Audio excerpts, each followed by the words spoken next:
better than my good. I'm not even on the game plan. Like if I'm not on the radar. Yeah. Make sure you guys follow these brackets. Smash.gg/smash-in-splash-3. And if you want a little bit easier way, you can always just go to smash.gg/SNS3. The same hashtag that you should be using to join the conversation here.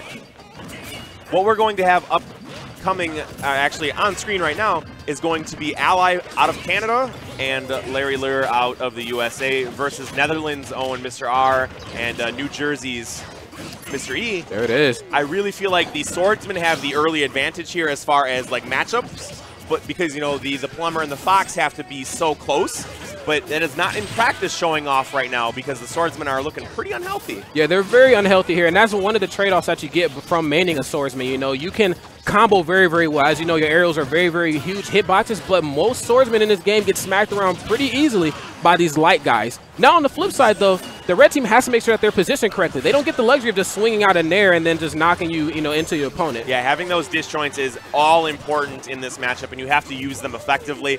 Spacing is going to be paramount for blue team. Agree, and then gets the buy one, get one free. Okay, buy one, get three free. The only problem with that is one of those was his teammate. Yeah. And so right now we only have Mr. R coming in with his Cloud at 3 stocks. Yeah, we definitely need to see a receipt there, man. Need to return a stock or two.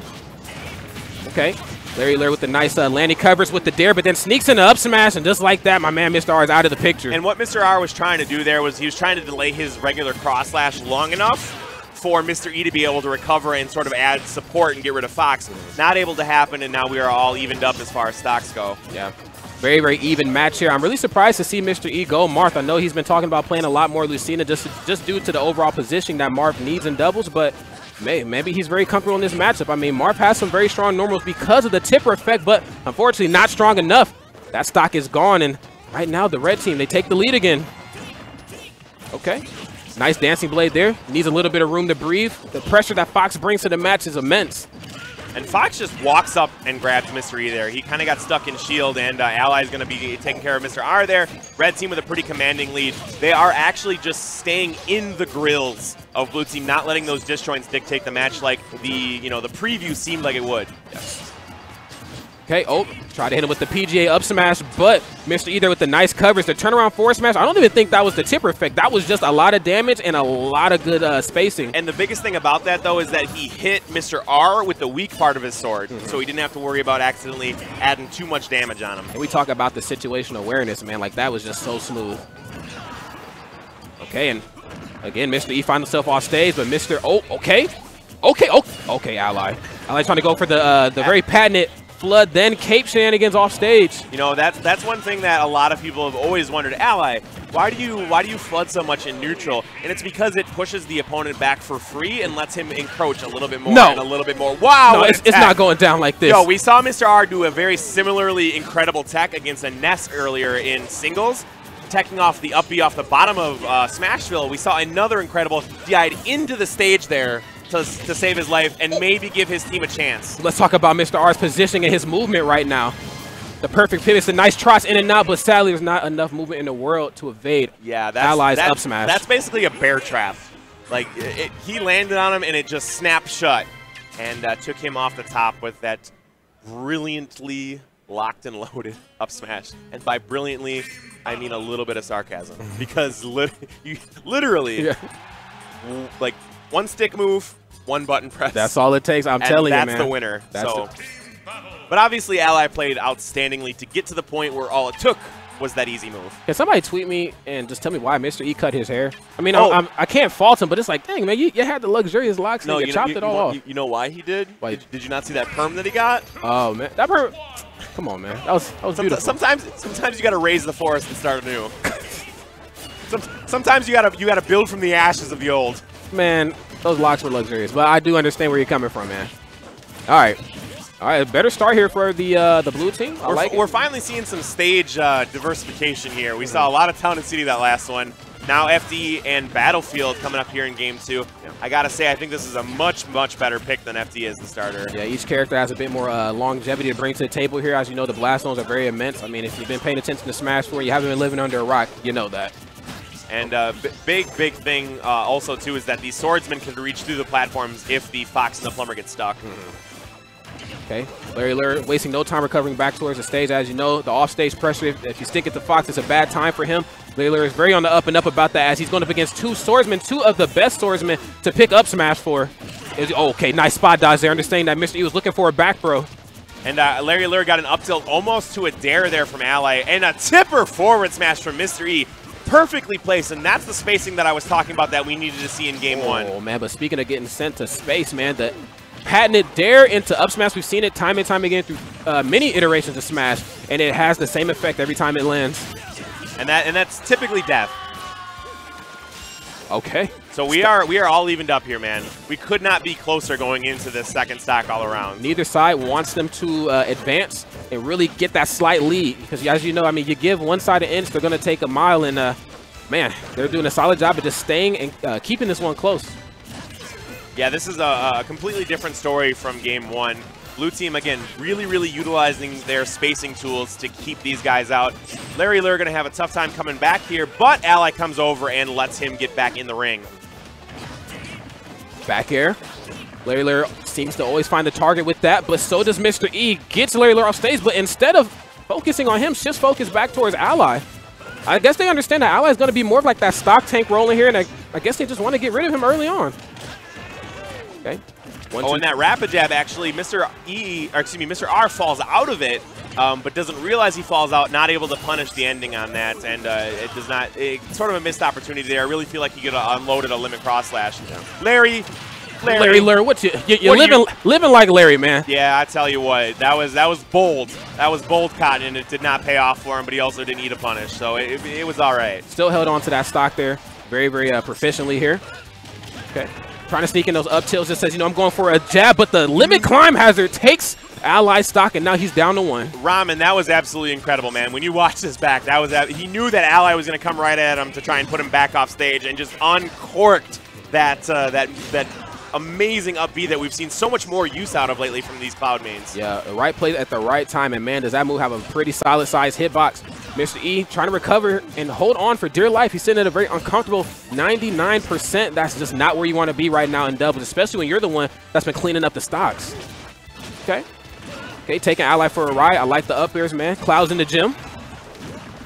Ally with some up airs of his own and looking to extend off of those platforms like you talked about with the back airs. But no, Larry Lurr is not able to be taken out there. They have to get this stock off of the Space Animal. If they don't, you know, he uncorks an up smash, that's a bad day for all of these blue team members at any of these percents. Absolutely agree. Forward throw. Throws him to Larry Lurr, but unfortunately Larry Lurr runs into the knockback of the back throw that Ally was bringing to the table and ends up losing that stock. That move is kind of crazy strong. Like the knockback on the back throw spin is sort of crazy.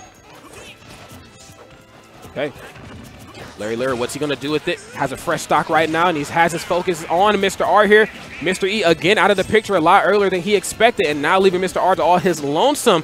And I think they know, I mean, that's the thing is Mr. R can get rid of Ally here, which is always a tough task. He's very good at surviving, but I really do feel like Mr. R could take down Larry. Oh, and he gets the jab lock. No, but Battlefield Ceiling going to keep him alive, gives him a second chance, second lease on life. Ally looking to sneak in another up smash there. I see Mario's head go back, but Ally just slightly off the money. I like the try for the limit cross slash there. He tried to do the same thing to Larry that he did to Ally earlier, but a back throw into an up air is going to pretty easily take that. We talk about the way Ally read that roll. Ran right up and grabbed him. It was good. It was kind of good. Yeah.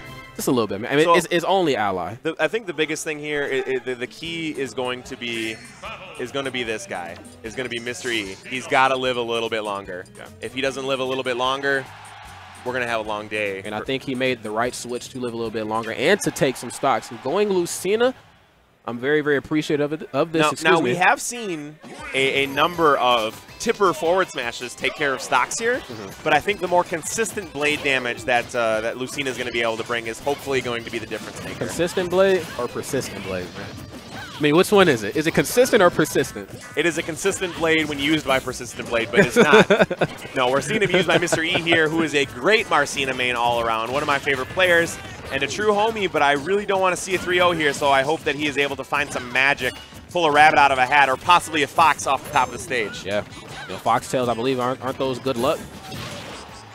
I thought it was rabbit's feet that were good luck. I don't know, man. I'm not big on superstition.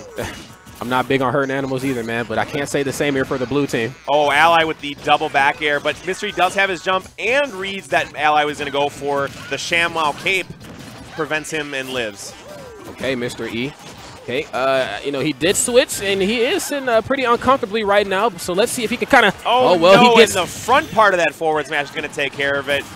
Oh, and that actually surprisingly killed Fox. So we're still pretty even here. Yeah. Mr. R, very, very well positioned there with that limit cross slash every time, and I'm becoming more and more of a Mr. R fan as of late. At first, I was like, man, Mr. R, he's a good guy. He's really good at the gameplay, chic. But man, when I seen his clout, I'm like, oh man, this guy is so good. I think the biggest change in Mr. R lately is that he's sort of embraced his abilities, and he's walking around with a little bit more swagger lately. And when you have that sort of that confidence, it spells volumes in your gameplay. That it does. Okay, Mr. E having a bit of an issue recovering right now. As you know, Marth Lucina, very, very good normals, but those normals just looking a little unfamiliar in the ally matchup. Okay. Oh, but not that time. Solid placing of the back air. No, that was the penultimate nice back air. Yes. I mean, I didn't want to just say like nice back air, but you know, man. No, I'm only going to use that one more time today. Okay. That's why I said penultimate. All right, man. I'm going to charge you your punch card, man. No, because it really has to be one for me to use that. Speaking of brilliance, Mr. R uncorking a finishing touch, and that will take care of Mario. And now Larry Lurr finds himself off, and a complete change of perspective here. Blue team now completely in control. Mr. R getting off of that ledge as quickly as possible. Ally trying to get a ledge trump situation into what could be possibly like a nair or a backer. I mean, whatever Ally's feeling or whatever he's cooking. Okay, 1, 2, 3 jab. Fox is off stage. Larry Lurr with the good Fox illusion right into the up air, and then the up smash seals the deal. Wow, and again, just like that, blue team in control, then red team back in control, and it's going to be a tough task for Mr. R to try and continue this set. We did, on the other hand, see, you know, ESAM and MVD push into a game 4. Maybe Ramen's got it in him. Yep. Dash attack on that top platform, but the get-up attack, something we don't normally see from a lot of top players. Oh, back airs the flood. He said, you are not going to keep me off stage and force me to burn this limit. Up air, good overhit coverage, and landed virtually lagless there. Was able to roll right out of danger. Unfortunately, though, Mario is just so good with that nair at just, you know, popping, like pausing him to go into hit stun, and then from there, Larry can go to work. There's a dare trying to get out of this 2v1 situation, trying to escape for dear life, but Larry Lurr being just relentless. I mean, being a monkey on his back. One of the reverse down tilt. What are you doing, Larry? What are you doing? I think one of the biggest things from there, that the 2v1 that caused Ally and Larry to pull out that victory was specifically how they did not get in each other's way. And that is what you need to do. Like when you're in the 2v1 and you have percentage lead and everything like that, one of you just has to take a step back and let the other guy work. Yeah. You know that you're all top 10 players in the world. You just kind of gotta step back and like, hey man, I got this. I got this. I got this.